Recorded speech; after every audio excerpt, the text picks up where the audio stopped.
Kevin O'Leary might not get along that well with Quebec, but you bet he's going to be at the rodeo for Montreal's 375th. It's time for another podcast. Not quite live from Forget the Box Studios in Montreal. This is the FTB Podcast, the only podcast you're listening to right now. And welcome to our first FTB podcast of 2017. We're recording this Sunday evening, January 15th here in Montreal. I am the man who puts the pun in pundit, your host, Jason C. McLean, and let's meet our panel. Hi, David, blogger, doctoral candidate in law, political junkie. Hi, I'm Jerry Gabriel, columnist and contributor to Forget the Box. And just as we're getting over what happened in the United States with President-elect Donald Trump, there might be a Trump of Canada on her way, but there's also some other candidates like a fake businessman. Hannah Besseau has this report.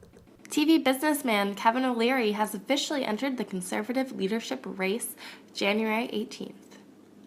In a Facebook Live post, the Shark Tank judge who left CBC's Dragon's Den for more money on US TV announced that his exploratory committee wants him to run. You know, Justin Trudeau hasn't been in power very long, but that sinking feeling of failure is coming in to most Canadians that are really looking at what he's doing. O'Leary now joins far-right darling Kellie Leitch, who has been called Canada's Trump for her so-called Canadian values test, as well as more established candidates like former Harper cabinet minister Maxime Bernier. O'Leary says people want him to run because Prime Minister Trudeau is a terrible manager who is taking the country in the wrong direction. But the real concern about Canadians is the insanity of spending. It's like a giant spigot of waste. Canada's federal Conservatives will elect their new leader in May. So who would have thought that the Trumpiest candidate in the Conservative leadership race isn't the fake TV businessman? It's actually Kellie Leitch. Yeah. Well, Kellie's got a lot of press, for saying all kinds of things. Some of them are, let's face it, basically batshit crazy. Let's just give you a very quick, brief, summary of what she said. Opposes the legalization of marijuana, opposes the national tax on carbon emissions, so far so good, suggested screening prospective immigrants using a, quote, Canadian values test, unquote, described Donald J. Trump's win of the American presidency as a, quote, exciting message and one that we need delivered in Canada as well, unquote, urged by hundreds of health professionals to honor her medical oth, blah, blah, blah. That's not really important. Oh, she wants to get rid of the CBC. She wants to defund the CBC, exactly. Like I've heard right-wingers say that for a while, saying we got to get rid of the CBC. It's the cash boondoggle or the cash burning corporation or something like that. But to actually hear a politician say it, I mean, even Harper had to stay in the center. Mm-hmm. And he said like he defunded a lot of the CBC. He made it really hard for them to do business. But he didn't outright say we got to get rid of it. In fact, Peter Mansbridge gave him some very friendly interviews, if I remember correctly. Yeah, exactly. I mean, it's she's appealing to a base that I don't think is that big in Canada. Now, admittedly, I didn't think Donald Trump was going to win the presidency until the end. But I think that kind of base, that like incredibly xenophobic right-wing base, exists to a larger degree in the United States than it does in Canada. I hope I'm right. Yeah. Well, I think you are right, Jason. I think last time they went to that base was when they were the Reform Party, and didn't work out very well because it's limited. Yeah. It's maybe got like 3 provinces and a scattered few people in the East Coast, maybe. Right. Yeah. But it's not. You won't find it that off. You won't find it in abundance, and definitely won't lead to victory for the Conservatives. In that case, as somebody who's on the left, wouldn't we kind of want Kellie Leitch to win? I don't think that's such a good thing because you really don't want a Conservative Party that is influencing the political culture in Canada in a really negative, hateful way. I mean, it even if Kellie Leitch would be a disaster for the Conservatives, and I really think she would. I think she's a terrible politician. I mean, quite apart from the some of the crazy policy ideas, there's also the way she presents herself. I mean, she comes across as wooden. Yeah. She lacks like compassion and empathy, and she's sort of the anti-Justin Trudeau in that respect. But would she maybe if she was the leader, would that push Trudeau and then maybe even the NDP a bit more to the right? That's what I'm saying. I mean, the fact is she's already defining the debate. She's framed the debate among conservatives in such a way that people are feeling the need to respond to this values test nonsense.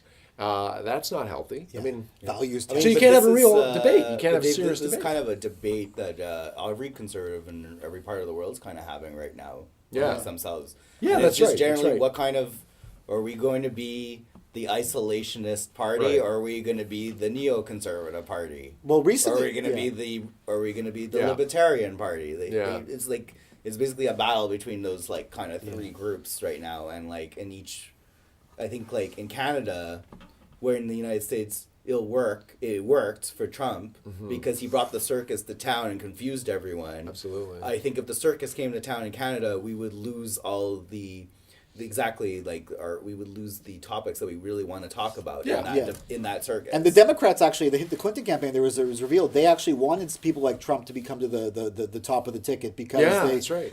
Pied Piper candidates, Yeah, and they that's ended right. up biting them That's in right. the derriere. And I guess Absolutely. because I saw this thing, Leitch was recently in Montreal, and there was a big protest being planned. And I saw somebody commenting that you shouldn't protest her because that gives her attention. Yeah. And especially like the conservatives aren't going to get seats in Quebec. Yeah. But a protest against someone in Montreal increases their credibility in the extreme right base in Alberta. Absolutely. Yeah. Yeah. I mean, it plays well among her supporters. And, But what about the actual fake TV businessman, Kevin O'Leary? Now, he recently hasn't Right. announced his candidacy. Right. He might have by the time this podcast gets on the air, but We don't know, He's yeah. pretty much hinting that he's going to do it. I mean, Yeah. he's basically trying to be like, I'm a sound businessman and Yeah. Justin Trudeau's not. I mean, Yeah, and I think to a certain degree, being cagey about whether you're running or not is a good move for these politicians because you want to generate as much buzz as you can before you enter the race. And I think that's kind of what the stage that Kevin O'Leary is at. He has to announce by the end of the month. Yeah. So it's cut, fish or cut bait time for him. I'm pretty sure he's running, though. I think he's running. I think he's in. I do. I mean, the sources that we have basically indicate that he's already kind of trying to create a persona, the image that he wants. I saw he posted on Facebook on Friday.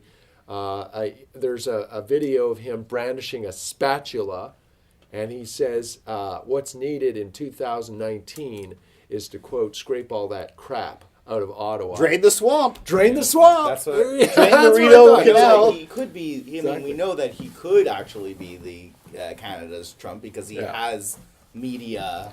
Like he has a media following. He has right? media Yeah. success in the He has States. That's it. success in the States too. That's it. The But question sure- is, what are his values? Is he gonna attach the Leitch kind of values? I think he's more classic to him? conservative. I think he's more classic conservative, knows like what he'll neocon do. type, You mean like like Harper in type. a Canadian sense? Canadian sense. Yeah, He's like yeah. a Harper type, I Yeah. think. Yeah, Okay. no, But- he's definitely more of a Harper type for sure. But like I- he's like a fiscal conservative. Yeah, Yeah. But he's also like, I mean, I think the thing with him too is he also doesn't speak French very well. Oh, that's and there are people trying to say yeah. that's not going to be an issue, but it is an issue because you're supposed to be able to is speak an issue. both It's- languages. Like even Harper tried to speak French. He True. sounded funny when he spoke French, True. but he did it. Right. I mean, What, mind you, it is one person, one vote, right? In the Conservative Party, one member, one vote, and they're going to do a ranked ballot, if I'm not mistaken. But one member, one vote. What does that mean for Quebec's Conservatives, right? I mean, they're vastly outnumbered. Yeah.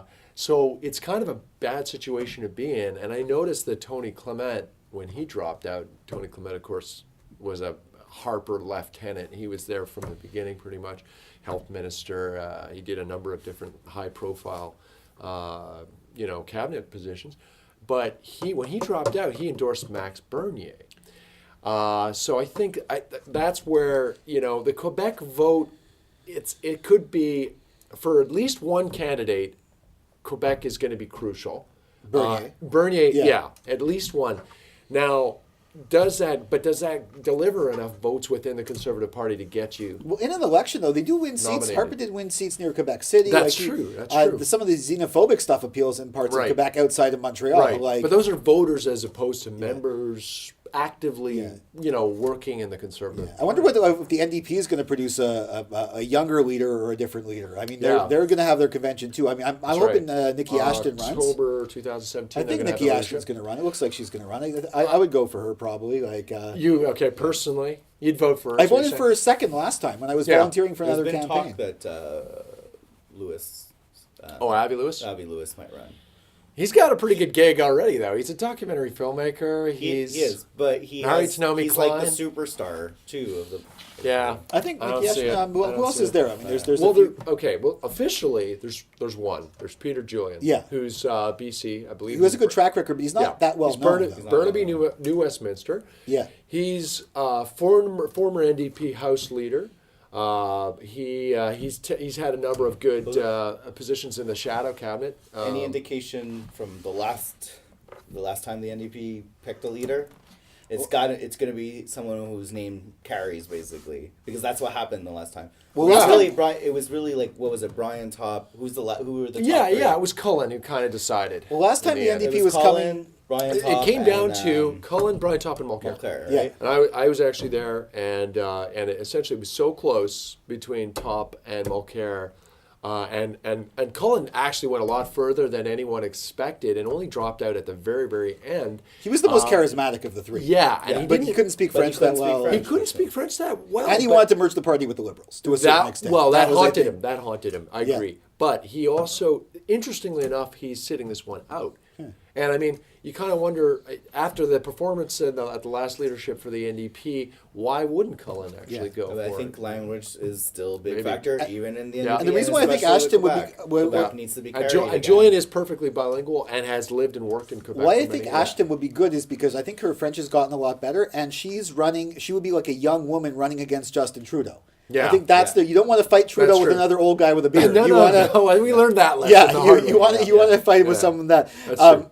And there are plenty of ways that people are still fighting Donald Trump, and we're going to talk about that in the news roundup coming up after right now.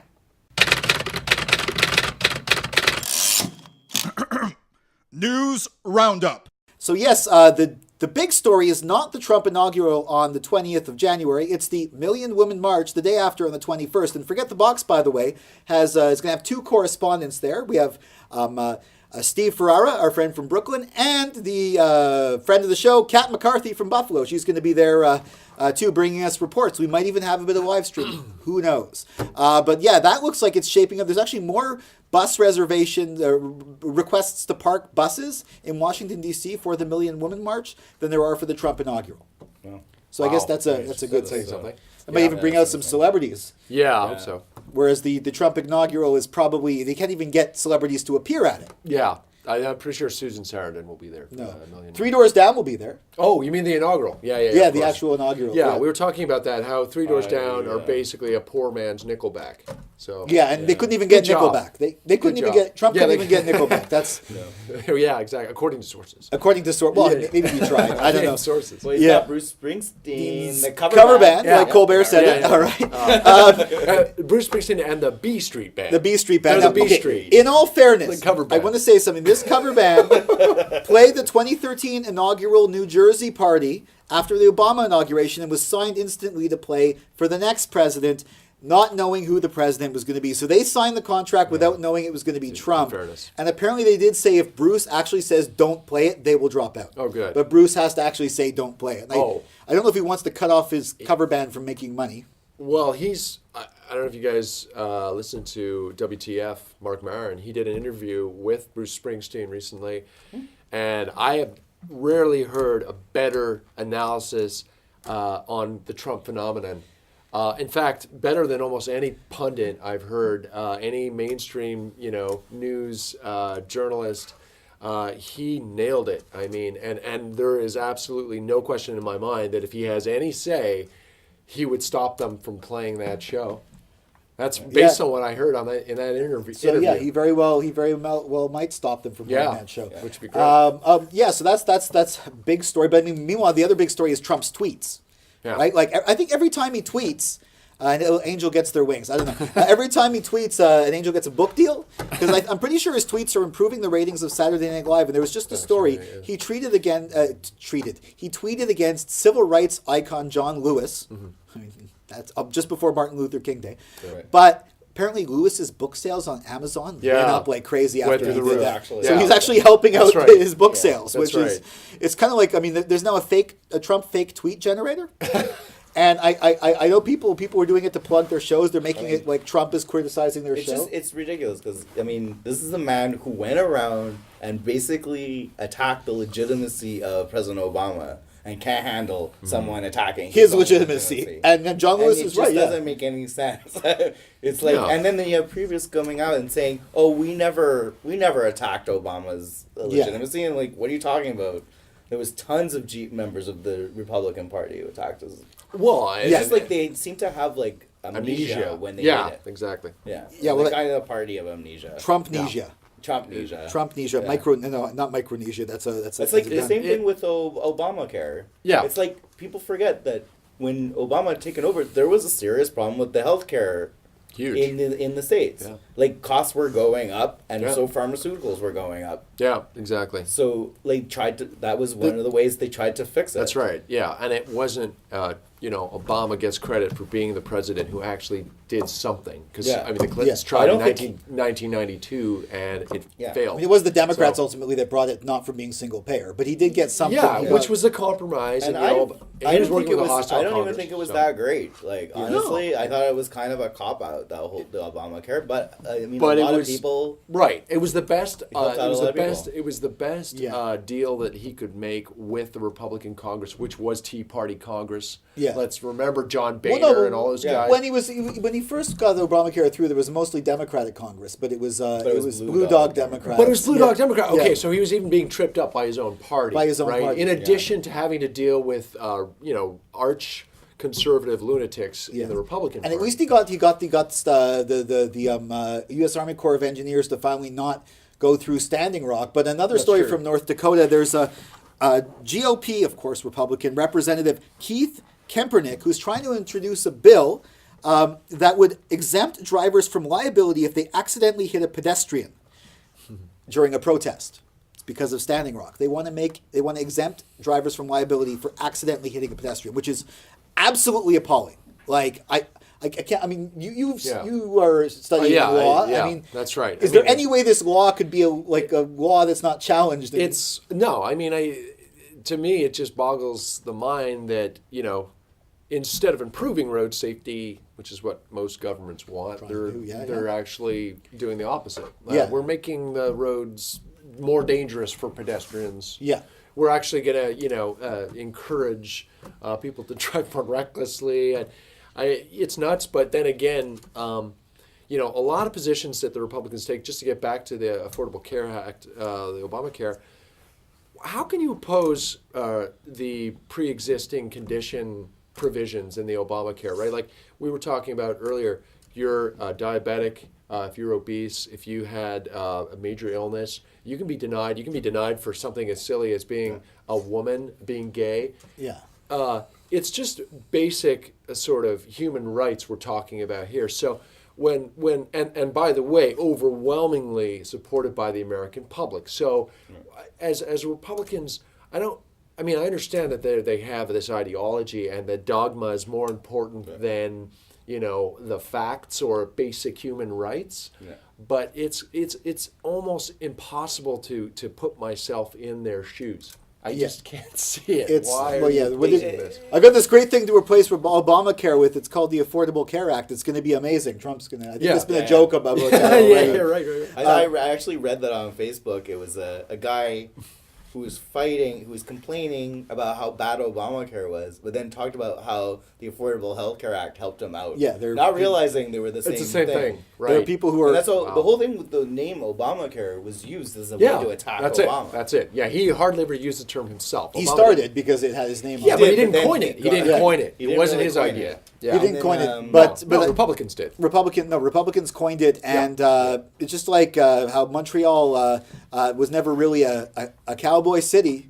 Yeah. But we might be this year. Hannah Besseau has this report. Denis Coderre wants Montreal to celebrate its cowboy roots, even though those roots don't exist. As part of Montreal's 375th anniversary celebrations, Nomad Fest, the group behind the Western Festival, will be holding an urban rodeo in the Old Port, promising bareback bronco rides, saddled bronco rides, and bull riding. Plus, there will be a Texan gourmet experience and plenty of country music. The event has already drawn the ire of the SPCA, who argue that it gives undue stress to animals involved. Meanwhile, Montreal's opposition party, Projet Montréal, has brought up the point that bull riding and bronc busting have absolutely nothing to do with Montreal's history or cultural heritage. Bye-bye, mon cowboy. Bye-bye, mon rodeo. And that Mitsu song is pretty much the only thing rodeos have to do with Montreal culture. But Denis Coderre, as we know, is bringing in Nomad Fest with the same group that did it in Saint-Tite. Now, this has nothing to do with Montreal culture, and it's also not really that great for the animals, too. I mean, I think this is a bad idea. I haven't heard a Mitsu reference in such a long time, so I just want to thank you. Just take a moment to thank John. Jason. Jason, for reminding me of the 1980s and 90s.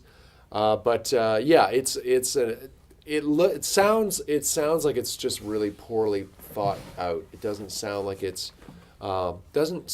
they gave it a lot of planning, and obviously animal rights groups are already infuriated too, and of course this is the same SPCA that is taking the city to court over the ban on pit bulls, so it kind of makes sense. Yeah, it's like it looks like it fits a pattern of behavior which is consistently abusive towards animals. He doesn't like animals unless they're being violent for the entertainment of humans. I don't mind if if there's like a chuck wagon race or something, but I think like a full rodeo where you're like, it's like the bucking bronco. The guy's trying to stay on the bull and stuff like that. Lassoing up animals. That's what it is. Yeah, kind of cruel, but it doesn't make sense with Montreal. That said, I think like certain things about like the thing in Quebec is animals are not well protected. We have really bad animal laws here. It's true. So I wouldn't want a rodeo here. Where in Alberta, they probably treat animals better actually than here. Yeah. I don't know if they do. Well, there's controversy with the rodeo, the Calgary Stampede too. Because animal rights people aren't exactly happy with that one. Yeah, no, it's true. To be fair, no. But I think the main point here is it actually has nothing to do with our... Yeah. In Calgary, it has to do with their culture. Yeah, here it doesn't. Something about Montreal that happened 375 years ago. We didn't have cowboys. Or even celebrate... In New France. But celebrate the history, the settler history, but also the native history, too. Celebrate that. That's true. There's plenty of ways, but instead we're getting granite tree stumps, bulls in the Old Port. The Jacques Cartier Bridge is going to light up over that water which had sewage in it a year ago. But this is Denis Coderre, this is his re-election strategy. Right? I think so. I really believe that a lot of this is motivated by the fact that in 2017 there will be a municipal election. He's up for re-election. He knows that he has a chance now to buy votes, indirectly, by spending a lot of cash on events that will make his administration look good, and also drown out his critics. Distract people, give them bread and circuses. Essentially. But the thing is, he's not really that good at the circuses, and he charges too much for the bread. Like he was to pay for some of this. Like he wanted to have like a tax on like residential water, right, and garbage pickup. Like I know it's a matter of costly. Like, do you think it's going to work? Like, I think Coderre. It seems to me that a lot of this stuff, a lot of his policies, even a lot of the bylaws, they just seem to come out of nowhere. There doesn't seem to be a great deal of research. They don't seem to do a lot of homework before making decisions. It's almost as if, Équipe Coderre is really just one man. There is no équipe. There is no team. It's what I mean. But do you think? By Projet Montréal, do you think that Valerie Plante? How did they beat him? Do they just hope that the 375th turns out horrible and everyone hates it?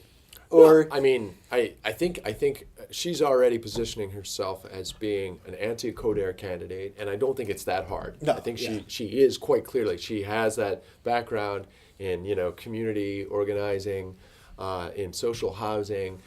in all the areas really where Coderre looks a little weak, I would say, and I think as far as countering this 375th anniversary extravaganza, that's going to be tough because you can point out like the absurdity of having a rodeo. Yeah. I kind of wish that Montreal would focus on giving money to communities, like getting people in St. Henry together, people in Côte-des-Neiges together, people in NDG together, people like Westmount. People in Westmount all the time. That's why they left Montreal. Yeah, because they didn't like. Well, the reign Montreal. of Peter Trent is uninterrupted in Westmount, from what I understand. But also the people in sorry, when I moved to Westmount, I got a letter in the mail. Would you like to meet the mayor? Oh, nice. I got invited to meet the mayor. Oh, when cool. It's kind of like that Simpsons episode where they go over the hills to talk to the Prime Minister of Australia.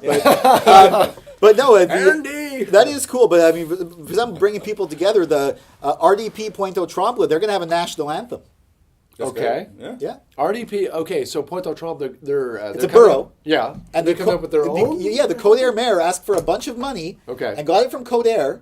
The Équipe Coderre mayor got a bunch of money from Coderre to fund a national anthem for RDP Pointe-aux-Trembles. Montreal doesn't even have a national anthem. That's just strange.